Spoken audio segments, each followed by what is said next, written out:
Hey everybody, my name is Danny Dumas, and this is the Earn Your Title podcast. When I was 14 years old, my sister, who was 10, got a guitar, and guitar being the coolest instrument there is, she didn't play it. And because I'm cooler than my sister, and hopefully she listens to this podcast and realizes that I started playing, and he started with just, like Twinkle Twinkle Little Stars, and I moved on to something a little more complicated.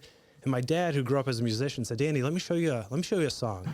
So he showed me Blackbird by the Beatles, and I slowly got my fingers right, and then I got my fingers moving, and after about a week it turned into a song, and it's a beautiful song.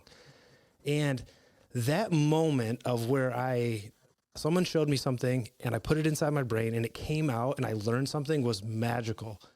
And I think that's a very human experience. And my guest, Jerry, he's dedicated his life to, bringing that magic of education and learning to the world. So Jerry, why don't you tell me what it is that you do in the education space and the entertainment space? What is that?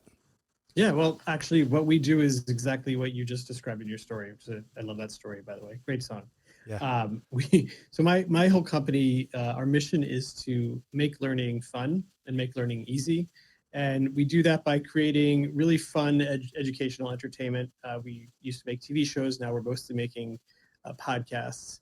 And our goal is to just inspire curiosity in adults and kids, to really get people excited to learn and to discover.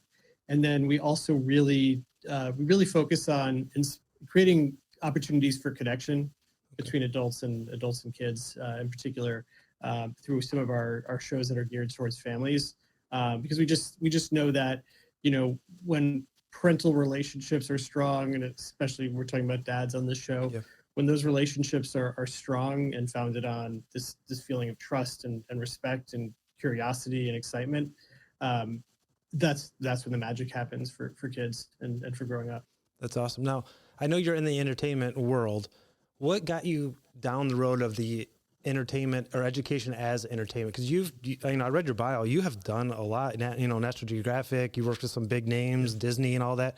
What inspired you to go down that route? Because you could have made the 17th Marvel movie, right? I mean, you could have been a part of that. But why education? Yeah. Why for you education? Danny, let me tell you a story. Okay, tell me. So when I was a kid, I was really, really bad at math and science in school, and yet I was really interested in that stuff outside of school, specifically science and space. And I really just struggled with learning in school. But if my dad and some other folks got me into model rocketry, which is math and science, and I started learning how to build rockets and different kinds of engines and how the different engines worked. And, in order to be safe with those things, you had to learn the science of it. And all of a sudden I'm like, I'm learning the science of propulsion and the science of space and all this stuff, but I'm learning it in a very hands-on way from working with miniature versions of rockets in a way that I didn't learn in school. And I didn't understand at the time, but that just meant I was more of an experiential learner, a term that I did not know when I was 14 years old. Right. And so I always, I'd always continue being fascinated by just how the world works. And I did go off into television, and I had a career for the first decade in television that absolutely could have led to be working on the 17th Marvel movie, or I was working with Dick Wolf, who does Law and Order for many years. I worked on Sex and the City. So my path did look like it was heading that direction. But I always in the back of my head was like, I wonder if we could use TV to help people learn, in a fun way, not in a dry documentary way. And the opportunity came up when I got to work with National Geographic at one point, about 15 years into producing television, and they wanted to make a show about the human brain. And, no disrespect to National Geographic, who I've done great work with, but a lot of their prior documentaries were quite dry, mm-hmm. and really only interesting to people who are already into neuroscience. And so my thought was, this is the opportunity to make a science show that is for people who don't think they're into science, right? And to see if we can play with this and get this new audience, new people. And so we created this show called Brain Games that was a really fun, exciting, and kind of lean-in interactive TV show that taught people about neuroscience who never thought in a million years they could understand neuroscience or behavioral psychology. And that, so sort of that connection from my experience as a kid, and then all of the work that I did in television, and then having that opportunity to reconnect those things together from that point forward, there was no way I was not going to keep doing that. I mean, I was like, this is no one does it as well as we do. No one's as excited about it as us. No one's as willing to do the hard things that it takes to make learning fun as we are. And we get so much excitement from it here, everyone at this company. So it just was a clear pathway. Like I was like, I'm not doing the other stuff anymore. This is what we're doing. That's cool. Now you mentioned you wanted to make TV like the tool to get kids or people interested in science. What is your take on, like, I fight a little bit, you know, I've got 3 kids. I got a 6-year-old up to 16. So I've got the span. Mm-hmm. What is your take on, sometimes I feel like I need to beat the iPad. Like I need to be more entertaining than the iPad. I need to, you know, like they're zoned in. Like we just went on a 12-hour road trip. My kids got their iPads. We made sure they're fully charged and we didn't have to talk for 12 hours. That's okay. But is it wrong, you think, to try to say like, how do I beat the iPad? Or is it like, how do I incorporate the iPad like to make, cause that's what they're going to use. Like, what is your take on technology and like, how does that, what's your take on that? You're not going to beat the iPad. First of all. Like, so let me just make that easy. Yeah. So they're just, they won. Yeah. But no, so we look at, this is exactly how we think about everything. It's like, there's all these things that are in everyone's lives. There's iPads, there's screens, there's iPhones, there's, you know, Android, Google, like all this stuff that we're all like looking at. And so our thought is, how do we find entry points into what's already happening? And so one of the reasons we've gone heavily into podcasting was that, you know, we realized during the pandemic that kids were on screens all the time. And so we thought, how can we get kids off of the screen in a way that still feels as fun as if they were watching a screen, right? And so we created this show called Who Smarted, which was continues to go even post-pandemic. It's this 15-minute, 3 times a week show that it's as fun as watching a TV show, or it's fun as fun as playing a game, but it's also teaching kids about science and history. And so our thought was use what we know work. Why do kids watch iPads? Why do kids play on iPads? Because they're fun, right? And they're also really addictive, and they're fast, and there's a lot happening. So we took all of the psychology of that and put it into an audio show that's as fun as playing those games. And for us to answer the second part of your question about like, is that cool that they're on the iPad for 12 hours, or like, how does dad get into that? So all of our work is designed to be listened to by kids and parents together. Okay. So that if you're in the car on a 12-hour road trip and you want to take an hour off the iPads, put on Who Smarted, and you're going to enjoy it. They're going to enjoy it. And then after every episode, you can actually talk about what you've learned and what else you want to learn and what else you want to discover. So we see, whether it's our shows or other audio content, it's like an opportunity to like experience something fun together, and then actually spark conversation and further exploration. So now you're having connection with your kids. So that's really our goal with these projects. Yeah. As I've been able to be a parent for 16 years, one thing, education is important. But what I realized is that getting your kids to realize that they can learn by not having all the information, like not having just the details. Because I think when you're in high school, at least for me, it was like pass the test. Like teacher gives you answers, you put them in your brain. On Monday, you spit them out. I'm a fireman, and I teach at the fire academy. And it's funny because we get high schoolers come out and they want me to give them the answers. What would you do for here? And I'll go, I don't know. Like, what do you mean you don't know? I'm like, well, it's a dynamic situation. Thousands of things could happen, but I know this piece and this piece. I put them together to create that. How do you think a dad encourages, outside of just general knowledge, how do you think you encourage them to like be that curious? Like, I have the ability to figure this out. Yeah. So that is a great question. And so one of the things we see happen a lot with parents is when a kid's asking questions, the parent can get overwhelmed and say, like, stop asking so many questions. Yeah, why? Right. Why? The whys, right? And so we suggest, we're like, you know what? Nothing will shut down a kid's natural curiosity and their ability to learn critical thinking faster than telling them to stop asking questions. Right. So like, that's a really good way to like shut them down. And so instead of that, it's like, look, but we also get it. Like as a parent, you're not always in the headspace. Sometimes you don't even have the information. Sometimes you're just annoyed that you don't know the answer. So you're like, enough with the questions, right? So maybe a better approach is to say, look, I don't have the answer, and neither do you, and we're not going to figure it out right now. So why don't you have a little notebook write your question down, and let's have like a power hour, dad and kid thing, like when we can all sit, and whether we're going to the library, whether we're looking online on Google and exploring sources, it becomes an opportunity for your kid to say, first of all, adults don't have all the answers. That's cool to see, right? Yeah. Takes a lot for some parents to admit that. And then it also lets your kid drive research, which is going to teach them not just the answer to the actual question, but it's going to be an opportunity to learn about how to do research, how to look at different kinds of sources, how to weigh one source over another. Doing that with you as their dad, it's like, wow, you're going to be learning as well. And so it's just an opportunity to develop critical thinking, research skills, and all of that.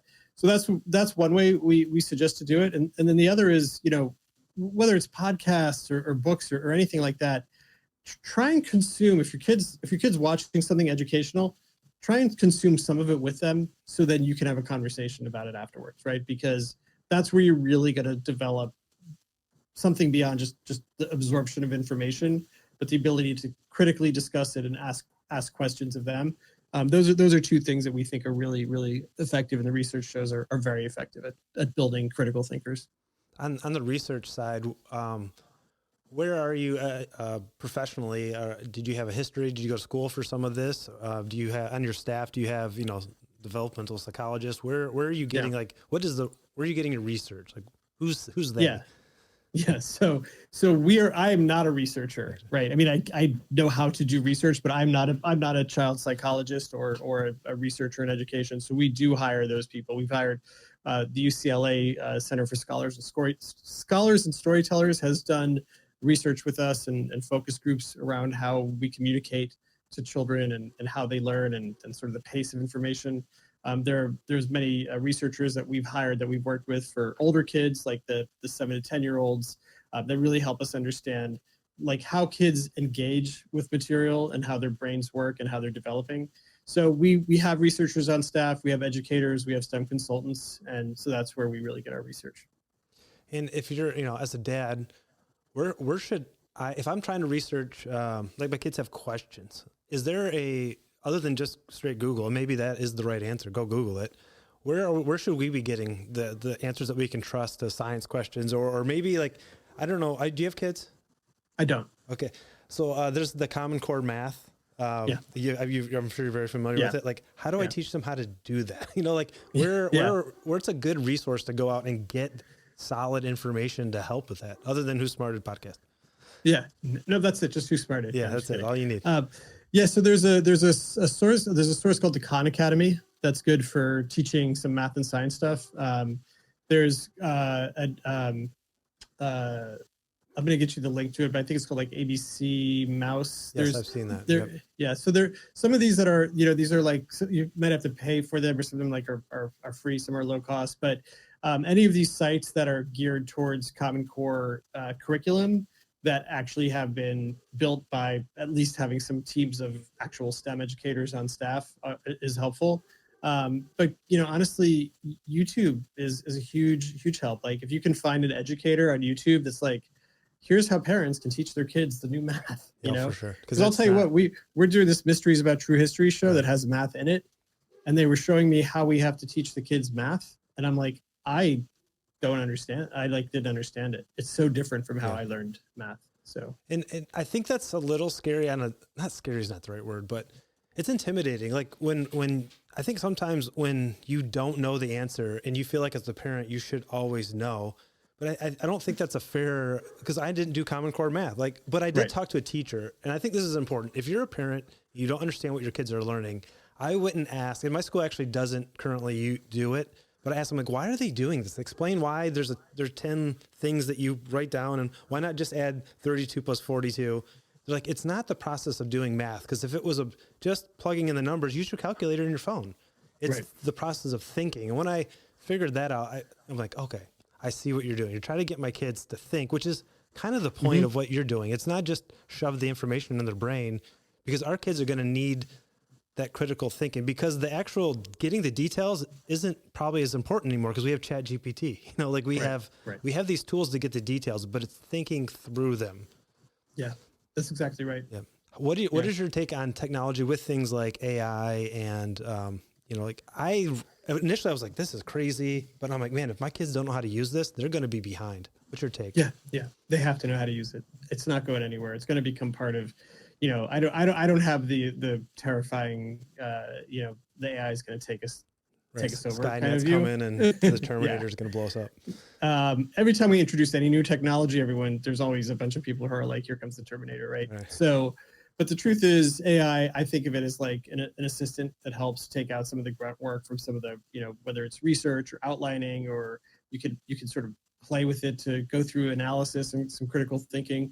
It is a tool that kids do need to know how to use, but it's also a great opportunity as a parent to show kids that AI doesn't always get it right. AI sometimes gets facts wrong. It'll make things up. And so it's also a fun opportunity to be like, hey, this artificial intelligence, it's supposed to know everything, still messes things up.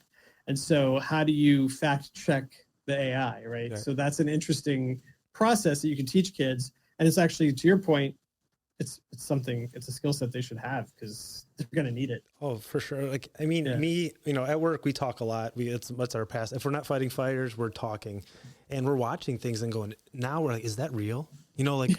Watching it, and you can't tell. It's like, man, we're all like, I don't think that's, you're doubting everything. I know for sure that's something that, as my older kids, at least, hey man, everything you see on TikTok is not real. It is literally made up. It's false. And that's, it's a little scary, but I think it's part of the, being a thinker. And that's what I want out of my kids. I want my kids to be thinkers, even if, that maybe they'll never go to college, I don't know, but I want them to have that base of thinking, just like you have it inside you. Yeah. That's, I think that's important. Which makes sense then in terms of why your school's explaining about Common Core, right? Because it's teaching them how to think. Yeah. For sure. So you have the podcast, the history. Is it another podcast, the history? So Mysteries About True Histories is for like kids who are a little bit older. So like 9 to 11-year-olds. Really, Mysteries About True Histories teaches logic and math and history through problem solving. It's a narrative story about these two kids who travel through space and time solving problems. Our other show, Who Smarted, is typically more for younger kids, like 6 to 10. And that really is just a fun narrative show where they're learning about history and culture. And, we do little quizzes in the show to keep them thinking and engaged. So those are our two big family shows. Awesome. Yeah, I listened to a couple of them before we got on, and then I went on Brain Games because I was like, man, I feel like I know that, and I do. Like I've seen a bunch of them. Like the hand is faster than the eye. It's really cool. I think you're doing some excellent things. Is there a question that I didn't ask that you want to answer? No, man, this was great. You asked so many good questions. I can't think of anything. Cool. So if you're a guy and you've got kids, get them off the iPad, plug them into wherever you can listen to podcasts, which is where you're listening to me. So listen to your entire podcast, listen to Who's Smarter. Now I have a quiz for you, or a challenge before we wrap this up. Are you ready? Okay, I'm ready. Okay, it's a tongue twister, right? Uh-oh. You might say fart, just so you know. All right, ready? It is one smart fellow, he felt smart. Two smart fellows, both felt smart. See what you got. One smart fellow, he felt smart. Two smart fellows, they felt smart. You nailed it. Most people say fart at some point. So dang, sorry. And I'm the guy who should be saying. I have a podcast. It's a fart joke.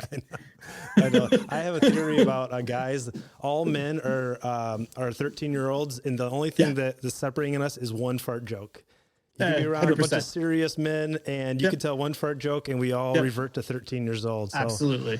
Jerry, this was awesome. I appreciate it. I will link all your information. LinkedIn, where would you like guys to reach out if they've got LinkedIn is great if they have questions for me. If they just want to check out our stuff, whosmarted.com is a great place with all the Who Smarted episodes. Cool. I will link that, and I really appreciate your time. Thank you so much. Awesome. Thank you, Danny. All right. Bye.